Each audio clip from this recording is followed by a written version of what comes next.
So, hello friends, Harish Rawal, Matrumandir English Medium School, Rajkot. So today, in this episode, we are going to discuss active and passive. So, especially in this first episode, we will discuss about the basic concepts of the active and passive. What is active passive? What are the rules that we should keep in mind? And how many changes are there?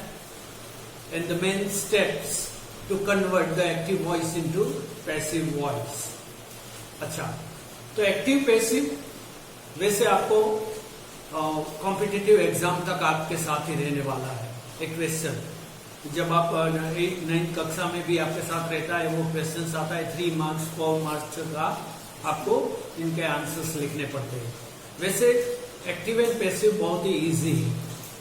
आप वैसे अपनी मातृभाषा में इनका प्रयोजन करते हैं, मगर यहाँ पर जब रूल्स की याद रखने की बात आती है तब जिनको ग्रामर में थोड़ी कम रुचि रहती है इनको थोड़ा प्रॉब्लम दिखाई देता है। मगर वो थोड़ा इसके अंदर इंटरेस्ट अपना बढ़ा दे, थोड़ी एक्सरसाइजेस बढ़ा दे, तो एक्टिव एंड पैसिव में सभी जो पैसिव रहते हैं वो भी एक्टिव बन जाते हैं अपने आप ही। तो सबसे पहले एक्टिव वॉइस माने क्या? तो एक्टिव वॉइस माने जो भी टेंसेस हमने सीखे थे, ऑल द 12 टेंसेस हमने सीखे, वो टेंसेस के हमने 5 टाइप्स सीखे थे। 5 टाइप्स ऑफ द सेंटेंसेस हमने सीखे थे। इनकी बात हमने टेंस पावर एपिसोड में हमने की थी।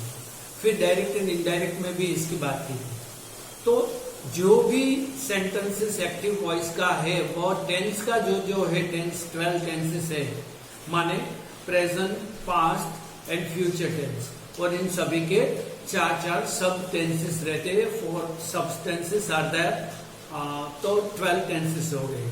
तो जिनके अंदर टेंसेस में एक्टिव वॉइस किस तरह से हम आइडेंटिफाई करते हैं, तो सबसे पहला जो एक्टिव वॉइस रहता है इसके अंदर सब्जेक्ट वो सबसे पहले रहता है।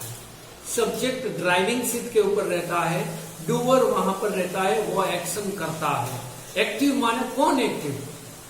तो जो सब्जेक्ट है, जो डूअर है, जो क्रिया करने वाला है, जो काम करने वाला है, वो सभी लोग काम करते हैं उनको बताने के लिए, दे आर एक्टिव, उनको बताने के लिए जो उनको पोजीशन पहली रहती है फॉर्मेशन के अंदर, उनको एक्टिव वॉइस कहा जाता है। माने जो भी क्रियाएं की जाती है वो एक्टिव कौन रहता है इसके अंदर?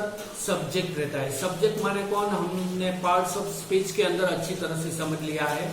सब्जेक्ट माने जो पर्सनल प्रोनाउन रहते हैं, माने I, we, you, he, she, it, they, ये सभी जो है वो सब्जेक्ट के रूप में आते हैं। इंस्टेड ऑफ द नाउन को हम यूज करते हैं।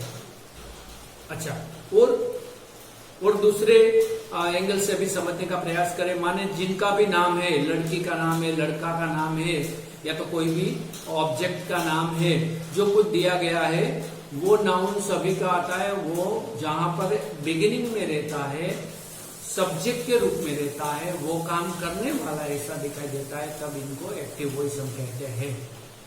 तो ये रही एक्टिव को आइडेंटिफाई करने के बाद। इसके बाद जो भी टेंस रहता है इनका पूरा फॉर्मेशन रहता है।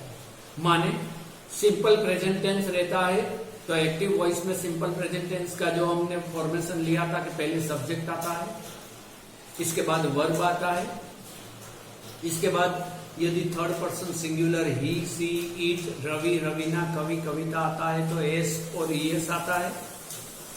फिर इसके बाद जो भी क्रिया की जाती है वो आती है, माने वर्ब आता है, play, plays, come, comes, read, reads, write, writes, के जो भी माने जिस तरह से नियम के मुताबिक वहां पर रखे जाते हैं उसी तरह वहां आता है।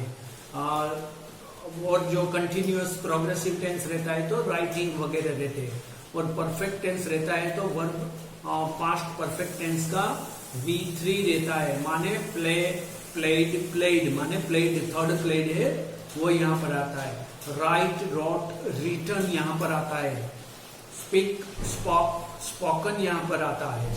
तो ऐसे जो भी टेंस के मुताबिक यहाँ पर रहता है वही टेंस का जो रूप था, फॉर्मेशन था, प्लेसेस था, उसके मुताबिक यहाँ पर active voice we can identify easily. और इसके बाद जो भी क्रिया की जाती है वो क्रिया को भी वहां पर बताया जाता है कि जो क्रिया की जाती है। रवि राइट्स अ लेटर, तो वो लेटर लिख रहा है। जो भी ऑब्जेक्ट, जो भी कर्म है, जो भी क्रिया है वो लास्ट में रहती है, जो क्रिया करने वाला है वो सबसे पहले रहता है। तो एक्टिव वॉइस को सबसे आसान तरीका यही है आइडेंटिफाई करने का कि जहां पर एक्टिव कौन रहता है, हमारा डूअर, हमारा सब्जेक्ट, हमारा पर्सनल प्रोनाउन रहता है या तो कोई भी नाम रहता है। तो ये सबसे आसान तरीका है। फिर टेंस के मुताबिक बदल जाता है। कौन से चेंज आते हैं वो हमने टेंस पावर के अंदर अच्छी तरह से समझ लिया है। फिर भी आपको रिमाइंड करवा देते हैं कि यदि वो सिंपल प्रेजेंट टेंस है तो इनका वर्ब का जो रूप रहता है पहला रूप वही आता है। सिंपल फ्यूचर रहता है तो वही आता है। यदि सिंपल पास्ट टेंस है तो वी का दूसरा रूप माने प्ले, प्लेड, प्लेड माने V2 प्लेड आया था वो थर्ड प्लेड माने V3 कहा जाता है, उनको यहाँ पर नहीं लिया जाता।